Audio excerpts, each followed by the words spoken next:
Hello viewers, welcome back to my channel USP log. ಇವತ್ತಿನ ರೆಸಿಪಿಯಲ್ಲಿ ನಾನು ಪುದೀನ ಚಟ್ನಿ ಮಾಡೋದು ಹೇಗೆ ಅಂತ ತೋರಿಸ್ಕೊಡ್ತೀನಿ. ಅದಕ್ಕೂ ಮುಂಚೆ ನನ್ನ ಚಾನಲ್ ಇನ್ನೂ ಯಾರು ಸಬ್ಸ್ಕ್ರೈಬ್ ಮಾಡ್ಕೊಂಡಿಲ್ಲ, ಪ್ಲೀಸ್ ಸಬ್ಸ್ಕ್ರೈಬ್ ಮಾಡ್ಕೊಳ್ಳಿ. ಇವಾಗ ಸ್ಟಾರ್ಟ್ ಮಾಡ್ಕೊಳ್ಳೋಣ ಬನ್ನಿ. ನೋಡಿ, ಸ್ವಲ್ಪ ಪುದೀನ ಸೊಪ್ಪನ್ನ ನಾನು ತೊಗೊಂಡಿದ್ದೀನಿ, ಬಿಡಿಸಿಟ್ಕೊಂಡಿದ್ದೀನಿ. ಇದನ್ನು ಒಂದು 2-3 ಸತಿ ವಾಶ್ ಮಾಡ್ಕೊಳ್ಳೋಣ. ನೋಡಿ, ಇವಾಗ ನಾನು 2-3 ಸತಿ ವಾಶ್ ಮಾಡಿ ಇಟ್ಕೊಂಡಿದ್ದೀನಿ. ಇದಕ್ಕೆ ಬೇಕಾಗಿರೋ ಐಟಮ್ಸ್ ಬಂದುಬಿಟ್ಟು ಈರುಳ್ಳಿ, ಬೆಳ್ಳುಳ್ಳಿ, ಮೆಣಸಿನ್ಕಾಯಿ, ಕಡಲೆಬೇಳೆ, ಕರ್ಬೇವಿನ ಸೊಪ್ಪು ಸ್ವಲ್ಪ, ಇಷ್ಟಿದ್ರೆ ಸಾಕಾಗತ್ತೆ.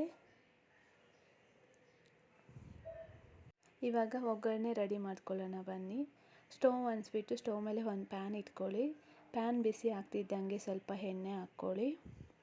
ಎಣ್ಣೆ 1 ನಿಮಿಷ ಕಾಯಬೇಕಾಗತ್ತೆ. ಎಣ್ಣೆ ಕಾಯ್ದ ತಕ್ಷಣ ನೀವು ಕಡಲೆಬೇಳೆನ ಹಾಕ್ಕೊಳ್ಳಿ. ಅದಕ್ಕೆ ನೋಡಿ, ನಾನು ಇದಕ್ಕೆ ಕಡಲೆಬೇಳೆನ ಈಗ ಸೇರಿಸ್ಕೊತಾ ಇದ್ದೀನಿ.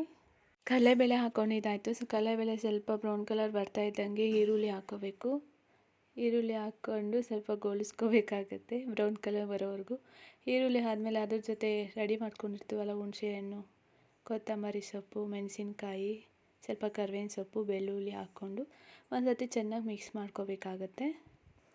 ಇದೆಲ್ಲ ಸ್ವಲ್ಪ ಎಣ್ಣೆಯಲ್ಲೇ ಗೋಳಿಸ್ಕೋಬೇಕಾಗತ್ತೆ, ಫ್ರೈ ಮಾಡ್ಕೋಬೇಕು. ಒಂದು 5 ನಿಮಿಷ ಇದೇ ಥರ ಫ್ರೈ ಮಾಡ್ಕೊತಾ ಇರ್ರಿ. ಇದಕ್ಕೆ ಬೇಕಾದರೆ ಇಲ್ಲೇ ಉಪ್ಪನ್ನು ಸೇರಿಸಿ, ಇಲ್ಲಾಂದರೆ ಮಿಕ್ಸಿಗೆ ಹಾಕ್ತಿರಲ್ಲ ಆವಾಗ ಉಪ್ಪನ್ನು ಸೇರಿಸಿ, ನಿಮ್ಗೆ ಬೇಕಾದರೆ ಇಲ್ಲೇ ಉಪ್ಪನ್ನು ಸೇರಿಸ್ಬಿಟ್ಟು ಈ ಒಗ್ಗರಣೆನೆಲ್ಲ ನೋಡಿ ನಾನು 5 ನಿಮಿಷ ಫ್ರೈ ಮಾಡ್ಕೊಂಡಿದ್ದೀನಿ. ಇವಾಗ ಫ್ರೈ ಆಗಿದೆ. ಇದಕ್ಕೆ ಪುದೀನ ಸೊಪ್ಪು ವಾಶ್ ಮಾಡಿ ಇಟ್ಕೊಂಡಿದ್ದೆಲ್ಲ ಅದನ್ನು ಸಣ್ಣ ಸಣ್ಣಗೆ ಹಚ್ಕೊಂಡು ಇದಕ್ಕೆ ಸೇರಿಸ್ತಾ ಇದ್ದೀನಿ.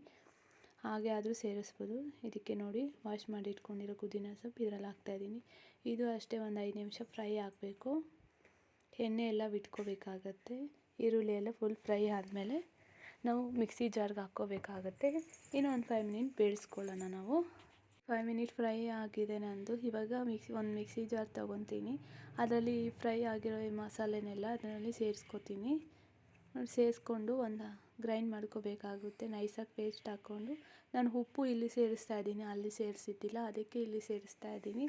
ನಿಮ್ಮ ಚಾಯ್ಸ್, ಅಲ್ಲಾದರೂ ಸೇರಿಸ್ಕೋಬೋದು, ಇಲ್ಲಾದರೂ ಸೇರಿಸಿ. ಇವಾಗ ನುಣ್ಣಗೆ ಪೇಸ್ಟ್ ಥರ ಮಾಡ್ಕೋಬೇಕು, ಸ್ವಲ್ಪ ನೀರು ಹಾಕ್ಕೊಂಡು.